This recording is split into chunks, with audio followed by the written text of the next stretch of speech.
रात के 10:30 बज चुके थे। गांव के ज्यादातर घरों में दिए बुझ चुके थे। बस कहीं कहीं लालटेन की पीली रोशनी झिलमिला रही थी। ठंडी हवा खेतों के बीच से गुजरते हुए अजीब सन्नाटा फैला रही थी। दूर कहीं कुत्तों के भौंकने की आवाजें माहौल को और डरावना बना रही थी। रामकिशोर अपने पुराने मिट्टी के घर के बाहर चारपाई पर बैठा था। घर में उसकी पत्नी शांति और 10 साल का बेटा पप्पू सो चुके थे। वह बीड़ी पीते हुए आसमान की ओर देख रहा था। काले बादलों के बीच कभी कभी बिजली चमक उठती और कुछ पल के लिए सब कुछ रोशन हो जाता। उसी वक्त उसने देखा गली के मोड़ से एक आदमी उसकी ओर आता दिखा। लंबा दुबला पतला, सिर पर अजीब सी टोपी और हाथ पर थैला लटकाए हुए। उसके कदम धीमे मगर भारी थे। रामकिशोर ने आंखें मिचमिचाई। इतनी रात में कौन आ रहा है? जब वो आदमी पास पहुंचा तो बोला, भाई साहब, रात हो गई है, कहीं ठहरने की जगह मिल जाएगी क्या? रामकिशोर ने हाथ सेकते हुए कहा, अरे यहाँ तो सब सो चुके हैं। सराय तो गांव से 2 कोस दूर है, पर चाहो तो आज की रात यहीं ठहर जाओ। अजनबी ने हल्की मुस्कान दी। धन्यवाद, बस एक रात की बात है। रामकिशोर ने उसे भीतर बुला लिया। मिट्टी के आंगन में लालटेन टिमटिमा रही थी। शांति जाग गई और बोली, कौन है जी इतनी रात को? कोई मुसाफिर है, रात यहीं रुक जाएगा। शांति ने अनमने ढंग से सिर हिलाया। ठीक है, पर भगवान जाने आजकल कौन कैसा निकल पड़ता है। अजनबी चुपचाप बैठ गया। उसके चेहरे पर एक अजीब शांति थी, लेकिन उसकी आंखें बहुत गहरी और ठंडी लग रही थीं, जैसे उनमें कोई राज छुपा हो। रामकिशोर ने पूछा, कहाँ जा रहे हो भाई? बस कहीं दूर रास्ते चलते जा रहा हूँ, कोई मंजिल नहीं। अरे वाह, बिना मंजिल के मुसाफिर, फिर तो भगवान ही साथी है तुम्हारा। अजनबी ने बिना कुछ कहे बस इतना कहा। वही तो है, हर जगह। रात गहराती चली गई। तीनों ने मिलकर खाना खाया। अजनबी ने बहुत कम खाया, बस 2 रोटियां और थोड़ा दाल। फिर बोला, अगर बुरा न मानो तो मैं बाहर बरामदे में ही सो जाऊं। जैसी तुम्हारी मर्जी। थोड़ी देर में सब सो गए, लेकिन रात के तीसरे पहर पप्पू की आंख खुली। उसे लगा कोई उसके सिर पर हाथ फेर रहा है। वो चौंक कर उठ बैठा। कमरे में मंद रोशनी थी, कोई नहीं था। उसने माँ बाप को देखा, दोनों सो रहे थे। उसने बाहर झांक कर देखा, अजनबी चारपाई पर लेटा था, पर उसकी आंखें खुली थीं। वो सीधा छत की ओर देख रहा था, बिल्कुल बिना पलक झपकाए। पप्पू डर गया। उसने सिर चादर में छुपा लिया। सुबह जब सब उठे तो अजनबी कहीं नहीं था। बस उसकी चारपाई पर मिट्टी के कुछ अजीब निशान थे, जैसे किसी ने गीली मिट्टी में पैर रखे हों। शांति बोली, देखा न मैंने, कहती थी रात में कौन सा आदमी घूमता है। अरे शायद सुबह सुबह निकल गया होगा। लेकिन उसी शाम जब रामकिशोर खेत पर गया तो चौकीदार ने कहा, कल रात तालाब के पास किसी अजनबी की लाश मिली है। पुलिस आई थी सुबह, कोई पहचान नहीं मिली। कैसी लाश? कहते हैं चेहरा बुरी तरह सड़ चुका था, कपड़े फटे हुए थे, जैसे कई दिन से मरा हो। रामकिशोर के हाथ से खुरपी गिर गई।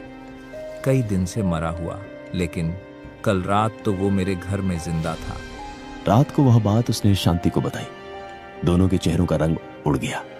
कहीं वो भूत तो नहीं था? रामकिशोर ने कुछ नहीं कहा, बस चुपचाप दीवार की ओर देखने लगा। लेकिन उसी पल दरवाजे पर दस्तक हुई। शांति सिहर उठी। कौन है इतनी रात को? उसने कांपते स्वर में पूछा।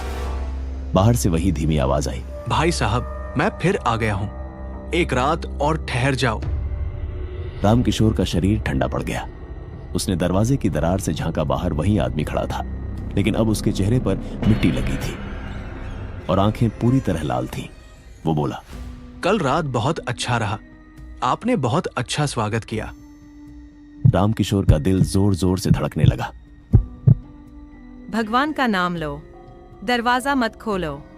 पर तभी दरवाजा अपने आप खुल गया। अंदर कोई हवा नहीं चली थी, फिर भी कुंडी हिली और फटाक से खुल गई। अजनबी धीरे धीरे अंदर आया। उसके पैरों से गीली मिट्टी टपक रही थी। जैसे वो दलदल से होकर आया हो। मुझे फिर वही जगह चाहिए। उसने कहा और बरामदे की ओर बढ़ गया। रामकिशोर बोल भी नहीं पाया, बस स्तब्ध खड़ा देखता रहा। अजनबी चारपाई पर लेट गया और आंखें बंद कर ली। सुबह जब सूरज निकला, चारपाई खाली थी। बस उस पर मिट्टी की मोटी परत और एक पुराना लोहे का सिक्का पड़ा था। रामकिशोर ने उसे उठाया तो सिक्का इतना ठंडा था कि उंगलियां सुन्न पड़ गई। पीछे से पप्पू बोला, बाबा, वो अंकल फिर आएंगे क्या? पता नहीं बेटा, अगर आए तो दरवाजा मत खोलना।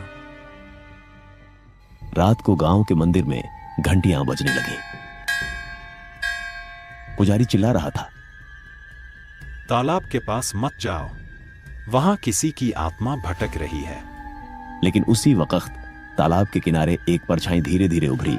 वही लंबा दुबला आदमी, उसके हाथ में वही लोहे का सिक्का था और होठों पर एक रहस्यमयी मुस्कान। उसने आसमान की ओर देखा और बोला, ठिकाना मिल गया। अब हर रात किसी नए घर में। सुबह के सूरज ने गांव के ऊपर सुनहरी रोशनी फैला दी थी, लेकिन रामकिशोर के घर के आसपास एक अजीब सी ठंडक बनी हुई थी। हवा चलती तो जैसे कानों में फुसफुसाहट सुनाई देती। मुझे फिर वही जगह चाहिए। शांति चूल्हे पर रोटियां सेक रही थी, पर उसके हाथ कांप रहे थे। पप्पू खिड़की से बाहर झांक रहा था और हर परछाई को देखकर सहम जाता।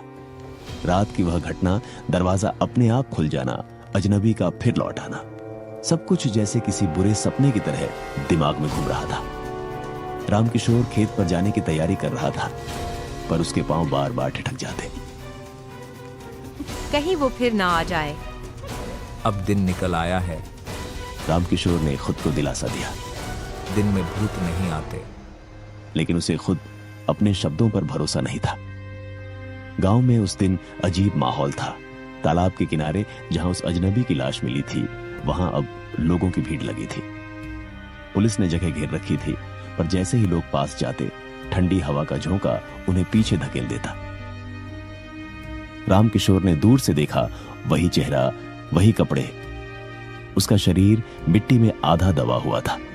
पुलिस वाले कह रहे थे, लगता है किसी ने कई दिन पहले मारकर फेंक दिया। रामकिशोर का गला सूख गया। लेकिन अगर ये मरा हुआ है तो कल रात मेरे घर कौन आया था? उसी पल उसके कानों में फिर वही आवाज गूंजी, मुझे फिर वही जगह चाहिए। उसने सिर झटका, पर आवाज नहीं रुकी। अब वो साफ सुनाई दे रही थी, जैसे कोई उसके ठीक पीछे बोल रहा हो। वो मुड़ा, कोई नहीं था। शाम तक उसका मन बहुत बेचैन रहा।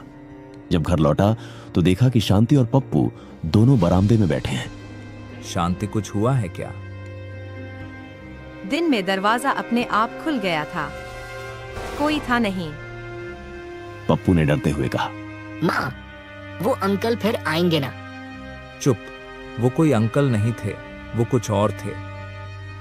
फिर उसने भीतर जाकर वह लोहे का सिक्का उठाया जो कल सुबह चारपाई पर मिला था।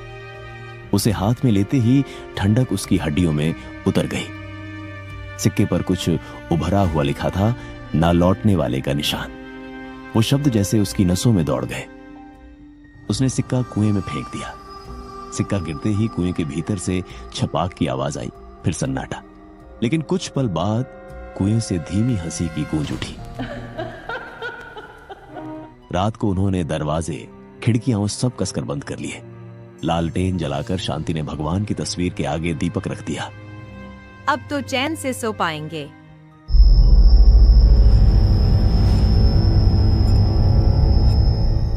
पर आधी रात को दीपक अपने आप बुझ गया। सारे कमरे में अंधेरा छा गया। रामकिशोर को नींद नहीं आ रही थी। अचानक उसे लगा कोई आंगन में चल रहा है। उसने खिड़की से झांका। बरामदे की चारपाई पर वही अजनबी बैठा था, सिर झुका हुआ, हाथ में वही सिक्का जो उसने कुएं में फेंका था। तू फिर आ गया। अजनबी ने धीरे से सिर उठाया। उसकी आंखें अब बिल्कुल काली थीं और होंठों से मिट्टी झर रही थी। तुमने मेरी चीज फेंक दी।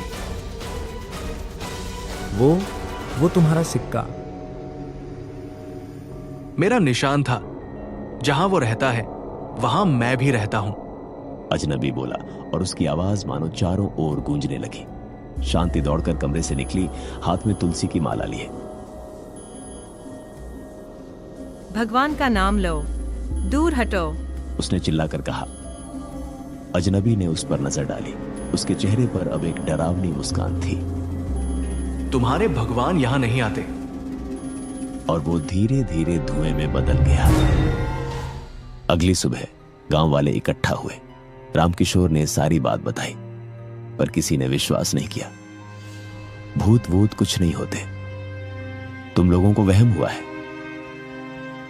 पंडित हरिप्रसाद ने कहा, नहीं बेटा, यह जगह अब अपवित्र हो चुकी है।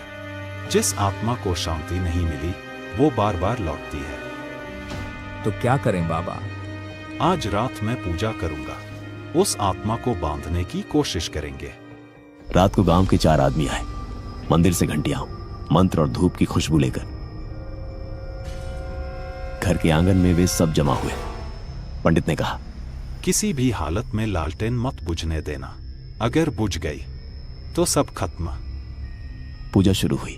मंत्रों की आवाज गूंजने लगी, लेकिन तभी हवा चलने लगी, तेज फिर और तेज। लालटेन झिलमिलाई। शांति ने उसे बचाने की कोशिश की, पर अचानक लौ बुझ गई। सब अंधेरा। पंडित चिल्लाया, दिया जलाओ जल्दी। तभी चारपाई अपने आप हिलने लगी। बर्तन गिर पड़े, दीवारों पर जैसे कोई खरोंच रहा हो। पप्पू चिल्लाया, बाबा वो आ गया, वो आ गया। अंधेरे में किसी की परछाई धीरे धीरे उभरी। वही अजनबी। अब उसका शरीर पूरा डरावना दिख रहा, मगर उसकी आंखें लाल अंगारों जैसी जल रही थीं। मुझे जगह चाहिए। तुमने मेरी आत्मा को बांधने की कोशिश क्यों की? पंडित ने मंत्र पढ़ना शुरू किया।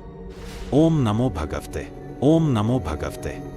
अजनबी ने गुर्राते हुए पंडित की ओर देखा और जमीन से उठती हवा ने सारे फूल, दिए और राख हवा में उड़ा दिए।